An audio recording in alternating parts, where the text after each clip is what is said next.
Have you ever wondered, can an ordinary woman without power or fame shake an entire community with just her faith? Picture a bold woman draped in vibrant purple, fearlessly facing prejudice and peril, becoming a living symbol of redemption. That is Lydia, the seller of purple cloth, Europe's first missionary. In the lesser-known pages of the Bible, Lydia's untold story unveils a wondrous journey of a courageous soul and an unshakable heart of trust. Can an independent woman in a society rife with barriers rise above to spread the light of faith? Join us in this deeply moving spiritual odyssey, and don't forget to subscribe to the channel to uncover more inspiring stories of grace and wisdom. Beneath the radiant golden sun of Asia Minor, the city of Thyatira unfolds like a vibrant painting, where a clear blue sky stretches above red-tiled roofs, and a cool river winds through stone-paved streets. A gentle breeze carries the sharp scent of dye and the lingering aroma of ripened grain, rustling through heavy bolts of purple cloth. Amid this opulent scene, Lydia, a merchant of purple fabric, moves with grace, her eyes sparkling with pride and ambition. The regal purple she handles is not just a symbol of power and wealth, but a testament to the wisdom and independence of a woman daring to rise in a society where men hold every thread of fate. She wasn't the first woman to grace Thyatira's history, but she was a rare exception, a female merchant commanding the trade of precious silk, dealing with Roman nobles and powerful families. Drawn by the luxury of purple silk, clients paid dearly for each soft, shimmering piece that glowed deep violet under the sun. But for Lydia, her work held a deeper sanctity. Each bolt of cloth carried a story, and she didn't just sell goods. She wove dreams and hopes for those who touched her creations. Lydia's home nestled by the Axios River, where the water's gentle ripples whispered soothing murmurs. Every Sabbath before the church bells rang, she opened her thick wooden door, inviting the women of the neighborhood to pray. The main room of her house was a sacred space, its white walls reflecting flickering candlelight, where the strains of a harp blended with songs of praise. Beyond its religious purpose, that room was a haven for shared burdens, hidden sorrows, unspoken doubts. And Lydia, with her generous heart, listened to each confession, using scripture to teach others how to hold fast to faith amid life's storms. Yet, when Lydia chose to leave Thyatira to establish herself in Philippi, a bustling, wealthy port city, she hadn't foreseen stepping into a land rife with injustice and prejudice. Philippi was no haven for new ideas. Its polished stone streets masked the weary shuffle of enslaved people, the cries of the oppressed, and women bowing under the commands of husbands or masters. Once resonant with ancient drums, the city now met any preacher of a single god with skeptical glares and scorn. One early market morning, as Lydia counted coins from a major sale, she overheard talk of Paul, a missionary imprisoned for his preaching. He champions a formless God without statues or temples, the traders gossiped. Some were curious, others dismissive. What's this new faith, Lydia? Would you dare associate with such a man? Her heart stirred with a strange urge. Was this a call from her soul's depths, a divine plan transcending market rules? Miriam, her childhood friend who followed her to Philippi, cautioned her amid deliveries to the elite. Lydia, don't take risks. This city isn't kind to women who defy norms. One whisper of suspicion, and your reputation will unravel faster than your precious purple silk. But Lydia, with resolute eyes, replied softly, "Miriam, I can't separate business from faith. Sometimes a ship must dock to truly know the river." On her first Sabbath in Philippi, Lydia wavered amid stalls of fabric. Wiping sweat from her brow, she paused at a market corner where a few women gathered quietly, clutching scrolls of scripture. They looked at her, their eyes brimming with hope. In that moment, she realized this wasn't just a land of commerce, but could be a harbor for faith's awakening. For without a new breeze, the world would cling to old chains. In that instant, she knew she couldn't turn back. Lydia's steps on Philippi's cold stone streets were no longer just about trade. They marked the start of a journey weaving commerce with spirituality, royal purple with the light of faith. Amid the city's frenetic pulse, where the enslaved bowed and women were belittled, Lydia carried a flame of hope, dreaming of transforming her riverside home into a refuge for lost souls. One question remained: would she, with all her wisdom and courage, dare to embrace destiny's call, becoming a milestone in the story of women, where a gentle yet steadfast voice could shake the world?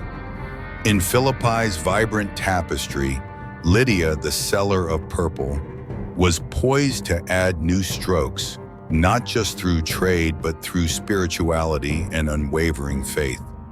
That journey, both familiar and uncharted, awaited her discovery. As dawn broke, the first rays slipped through the window, bathing Lydia's shop in a mystical glow, where purple fabrics shimmered like a blend of morning mist and sacred incense. The silence was broken only by Lydia's soft steps on the tiled floor. As she prepared to open her luxury textile trade, a piercing cry from the square shattered the stillness, striking her heart like an arrow, making the splendor of her purple cloth fade. Lydia's steps quickened. She flung open the door, leaving the warmth of her riverside home. The sight froze her. A slave girl stood in the square, eyes rolled back, shouting vague prophecies, while the crowd mocked and pointed in scorn. The girl's wild gaze seemed to conjure shadows of fear and pain. Her frenzied dance, egged on by onlookers, fed their cruel curiosity.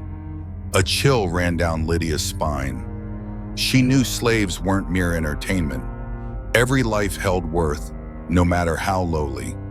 The girl's faint screams echoed like a desperate plea in the city's vast, empty space. The crowd's callous wall left Lydia feeling helpless, yet ignited a burning urge to act. Then, like a miracle amid chaos, Paul appeared. Without fanfare or crowd's aid, his calm eyes and warm voice approached the girl. His whispered words were inaudible, but moments later, her body jolted, hands clenched, then relaxed, her wild eyes clearing as if waking from a nightmare. A new vitality filled her, and she collapsed, sobbing, tears of liberation. The crowd fell silent, then erupted in stunned outrage. The girl's master, pale with rage at losing his profit machine, charged forward, accusing Paul and Silas, his companion, of wielding dark magic and luring people from traditional gods. In an instant, guards seized the missionaries, beating them mercilessly. The crack of whips and clubs on flesh echoed, piercing any witness's heart. Paul and Silas endured, but as they crumpled, defenseless, they were dragged to a damp prison where no light pierced the iron bars. Amid the turmoil, Lydia stood frozen, tears streaming. She knew watching from afar was futile. What could she do? Silently, she questioned, was her fragile faith before such injustice mere illusion? Clutching her chest, her heart bled. The purple fabrics, her trade, her wealth, were they meaningless when her hands couldn't stop this violence? That night, under a faint moon's glow by the Axios River, Lydia sat alone in her small room. Staring at the tranquil water, she envisioned a radiant river of light piercing darkness, leading to a half-open door. In a dreamlike state, a soft yet clear whisper spoke. "Be brave. Open your heart." Peace soothed her pain, not just a vision, but a divine call. The next morning, Miriam, her trusted friend, arrived, face pale, eyes frantic. Trembling, she warned, "You'll lose everything. Your reputation, your shop, all you've built. They'll brand you an accomplice. Cut your trade ties, and your life could sink into darkness." Miriam gripped Lydia's hand, pleading to stop her next move. But Lydia stood firm.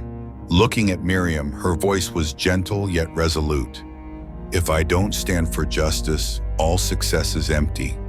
Reputation without righteousness, wealth without compassion, it's all dust."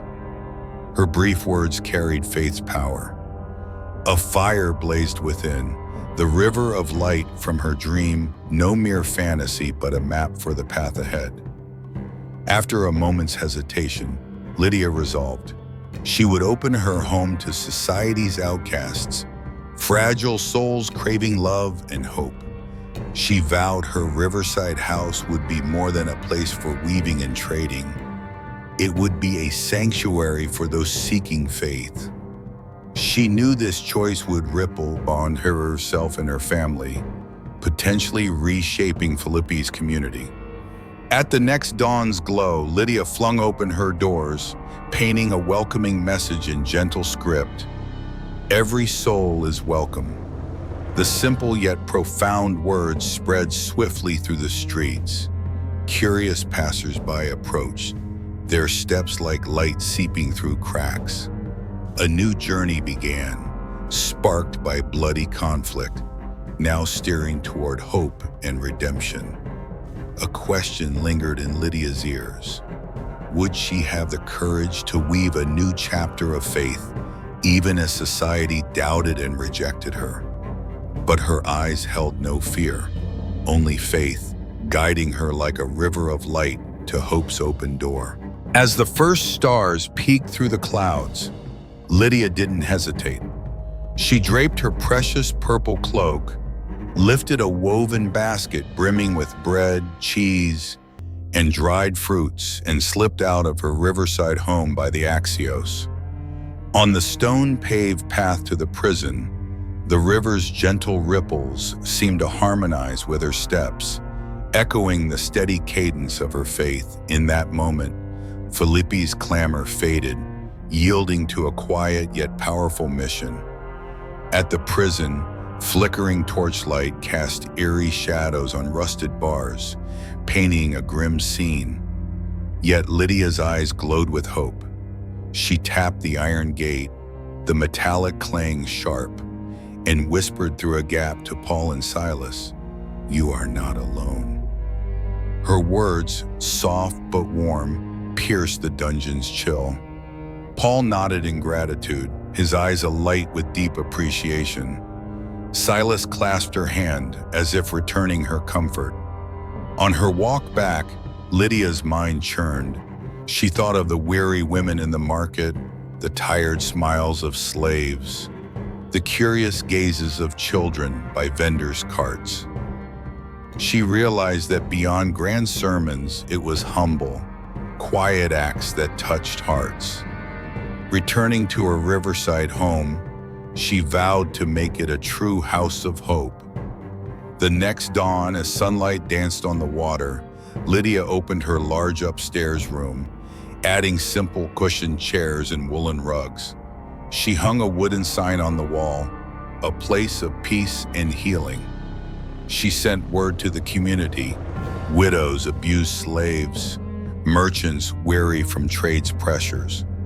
Slowly, her modest home became a refuge for souls in anguish, seeking respite from life's burdens. At first, only a few dared cross the threshold. They sat silently, eyes wary. Lydia didn't preach, she listened, cradling their tears, easing pain with kind words. She spoke of God's boundless love and mercy's miracles, not to judge, but to heal. Her words, like summer rain, nourished parched spirits, coaxing faith to bloom. Rumors, like a fierce wind, soon reached a rival cloth merchant across town. A wealthy competitor, he spread lies. Lydia harbored rebels, peddled dangerous ideas. He claimed she schemed to upend society, using religion to manipulate. Gossip swirled through market chatter and city officials' talks, sowing doubt. Lydia stood at a crossroads. Her business, reputation, and profits teetered on collapse. Miriam, her longtime friend, pleaded with anxious eyes, "You're risking everything, your shop, your standing, your family's future." But Lydia was unshaken. Clutching a purple silk, her gaze was steadfast. "If God calls, I cannot turn away." Truth and justice walked together. One night, as crickets chirped by her window, Lydia knelt before a small altar, hands forming a heart. She poured herself into prayer, seeking strength for her mission. Eyes closed, she saw a shimmering river of light, a silken ribbon reflecting in the dark. A tiny, radiant spark beckoned, whispering gently, "Keep walking, you are not alone." Opening her eyes, warmth filled her heart, as if kindled by hope's torch. The next day, her riverside home bustled. Widows brought tattered clothes. Slaves shed downcast eyes to seek advice. Even influential merchants paused curiously. They listened quietly, leaving with burdens lifted. Faces once wary now bloomed with trusting smiles, eyes aglow with hope. A warmth spread, making it clear. This wasn't just a prayer space, but a home for lost souls. Paul, freed from prison, often visited. He called Lydia a light in darkness, for she brought faith's torch to wavering hearts. Humble, she replied, "I only weave hope's tapestry. The true light is God's." In quiet talks with Paul, they planned to grow the believers' community, expand prayer gatherings, and build a modest church. Yet the earlier prophecy haunted, "A storm is coming, stand firm." The community sensed unease. Malicious rumors loomed. Envious foes plotted to ruin Lydia's credibility. She knew the greatest trial neared. Instead of faltering, she fanned her courage's flame. She rallied all to fortify the grounds, build a small fence, and prepare rooms for believers from afar. The preparations buzzed like harvest season. Some chopped firewood, others brought grain for communal meals. A few swept the worship room. Each small act wove a stronger community.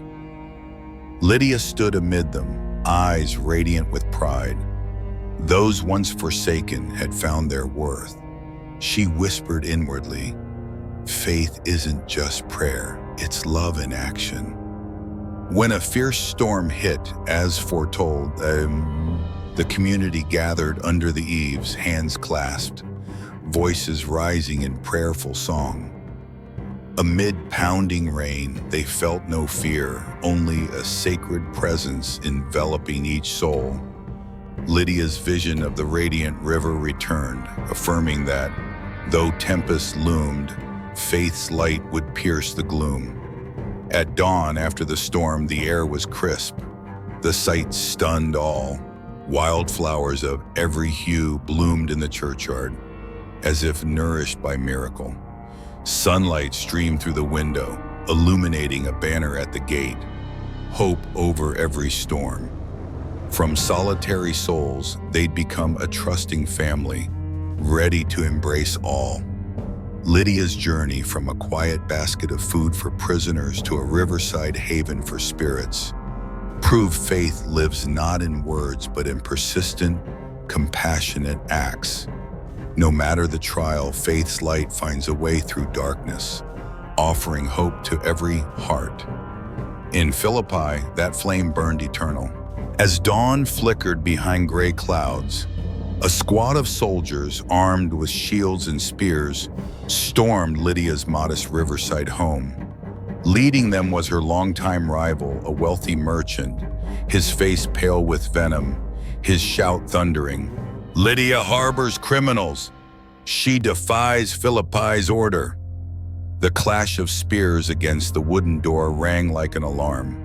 Within moments, a crowd surged from every street, their faces twisted with anger and long-nurtured prejudice.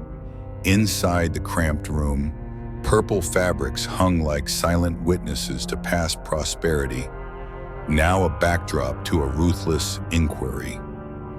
Lydia stood at the center, her gaze calm yet resolute, like an ancient oak in a storm. Her heart pounded, but her shoulders didn't quiver. She recalled the radiant river of light from her dream, a shimmering glow winding through darkness, guiding her. "God is here," she whispered, affirming a sacred promise. Murmurs spread through the room. A soldier raised his spear hesitantly, then lowered it under Lydia's gentle, powerful gaze. In a fleeting silence lasting mere heartbeats, she smiled faintly, her voice steady. "If I am guilty, let God judge." No sweat beaded her brow, only iron will shone through her words. Suddenly the ground shuddered violently. Tiles cracked, fissures snaked across the stone floor. A primal groan, as if the earth itself were torn, echoed from below. Purple fabrics tumbled, cloaking the room in a hazy veil. An earthquake, foretold by Paul, struck, shaking the prison across the city where Paul and Silas endured brutal lashes. Prison doors burst open, rusted bars warped and shattered like eggshells under a divine hand. Paul and Silas, battered and clad in tattered rags, stepped from the dungeon's shadow. Morning light swept their faces, revealing joy and defiance. As the missionaries appeared, the crowd fell silent. Tension turned to awe, then reverence. Philippi's people had never seen such a clear miracle. Two men, jailed for their faith, freed as if summoned. A sacred presence filled the room, silencing foes and stirring wavering hearts. Paul stepped forward, his voice warm yet commanding. "This is no trick, but proof of God's power. Those who trust him are freed from all chains, body, spirit, or society." His words, like a cool stream, quenched the crowd's fury, revealing the miracle's deeper truth. The merchant, who'd slandered Lydia, now faced scorn. His defenses fizzled like foam. Lydia's honor was restored, shining brighter than ever.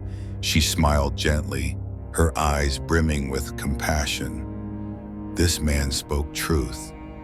My house trades not just in silk, but in hope." The crowd erupted in applause, not mockery, but affirmation of faith, love, and justice. From that moment, the riverside home ceased to be a warehouse of purple cloth. It became the River of Light Church, a sanctuary of hymns, prayers, and sighs of souls finding freedom. Every wall glowed with sanctity. As harps replaced trade's clatter, candles banished darkness. Paul and Silas stayed, teaching and strengthening the fledgling community, while Lydia expanded her mission with hospitality and courage. Morning light streamed through the window, glinting on the tranquil river. Standing by its banks, Lydia gazed at the water where she'd seen her guiding light. She felt her small home had become a beacon of hope for a continent. Early prayers, evening hymns, shared laughter over simple meals, blended into a symphony of enduring faith. For American audiences, Lydia embodies a woman not just of resolve, but of compassion and wisdom. A seller of purple, she wove not only fine cloth but faith and hope. In a male-dominated era, she proved women's voices could command respect. The earthquake in Paul and Silas's release show that when faith meets action, no chain can hold those who trust.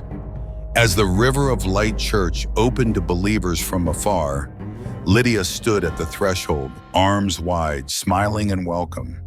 Spring sunlight bathed the house in grace, and many believed Philippi became not just a trade hub, but the first Western capital of Christian light.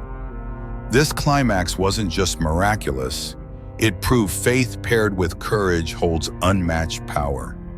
Lydia's solution wasn't politics or force, but love, mercy, and unwavering trust in God.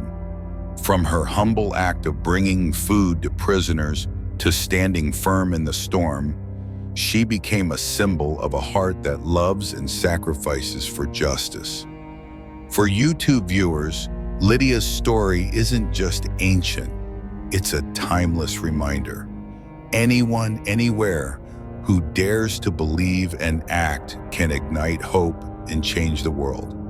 The video's close, with Lydia by the dawn-lit river carries a bold call. Step into the river of light of faith and let love's miracle guide you. Though the miracle marked a glorious chapter, Lydia didn't rest as a mere witness. She became the spark igniting a faith journey that spread across the West. Her riverside home by the Axios, once a quiet hub for trading precious purple cloth, transformed into a house of hope, where prayers echoed, wounded souls found solace, and faith was sown and nurtured through pure love, not ostentatious power. After the miraculous earthquake, Lydia seized every chance to spread the message of divine love and justice. She didn't rely on grandiose rhetoric, but, with a humble heart, listened to each visitor's story. Some carried the pain of betrayal, others the guilt of past sins. Yet under faith's light, they rediscovered their worth. Prayer gatherings transcended ritual, becoming spaces for sharing, where brief yet profound scriptures kindled hope and courage to face trials. As Philippi gradually embraced the believers' community, Lydia, alongside Paul and Silas, organized small discussions. She led hope roundtables, where nobles and slaves sat together, listening and questioning. With gentle, astute responses, free of judgment, she guided them to core values: compassion, forgiveness, and trust in a higher power. At these roundtables, hardened hearts softened, skeptical eyes brightened, reflecting a yearning for change. Over the years, her riverside home grew crowded. Lydia built a modest church, inaugurated with simple yet solemn ceremony. She invited city officials and locals, not to impress but to show faith unites, not divides. Harp notes blended with lyres and soft drums, resonating in a sacred hush, a symphony of faith triumphing over doubt. Lydia's new life intertwined with the smiles and tears of those who prayed. She visited struggling families, delivering food and clothes. She walked with single mothers, comforting them with scripture and her own story. A once wealthy woman now living simply to serve. Images of Lydia rolling up sleeves to rebuild homes for the poor or baking bread in a communal kitchen spread faith through tangible acts. As age silvered her hair, her eyes still shone. Lydia knew her faith's flame had passed to the next generation. Those healed by her ministry became community leaders, continuing to preach love and justice. They founded schools for literacy and scripture, clinics for the sick, and networks for the afflicted. From her riverside home, a mini church emerged, stretching across the continent, ushering in a new era for Christianity in Europe. Though no longer at every event, Lydia's image, the purple cloth merchant with steadfast faith, lived in fireside tales, dawn hymns, in the smiles of those she touched. She spent her final years in humility and grace, always reminding herself, "All good comes not from my effort, but from the highest grace." On her last day, closing her eyes, she smiled, as if hearing the radiant river from her early dreams. Loved ones and believers gathered, weeping yet grateful. She passed in peace, leaving a vast legacy, a pure faith, an unquenchable sacred flame, burning in thousands of hearts. Today, Lydia isn't just a historical figure, but a model of courage and faith. Her story reminds us anyone, man or woman, rich or poor, called by the divine, can change the world. Faith isn't a decorative jewel, but a warming fire, a path through storms. For American audiences, Lydia's tale delivers a timeless message: humility's value, faith's power to turn pain into hope, and each person's potential to spark miracles. Wherever you are, whatever your circumstances, let your faith's light shine. Dare to step beyond comfort, heed your soul's call, and trust that, like Lydia, you can ignite hope for the world. If Lydia's remarkable journey inspires you, hit subscribe to catch more uplifting stories. Share this video with friends and family in the U.S. to spread faith and hope. Comment below your thoughts on Lydia's courage, or share personal experiences and questions. We're eager to hear your voice. May God bless you and your loved ones. Keep faith strong, and see you in the next video. The story of Deborah, the mighty biblical judge who led Israel through trials to victory. Don't miss it.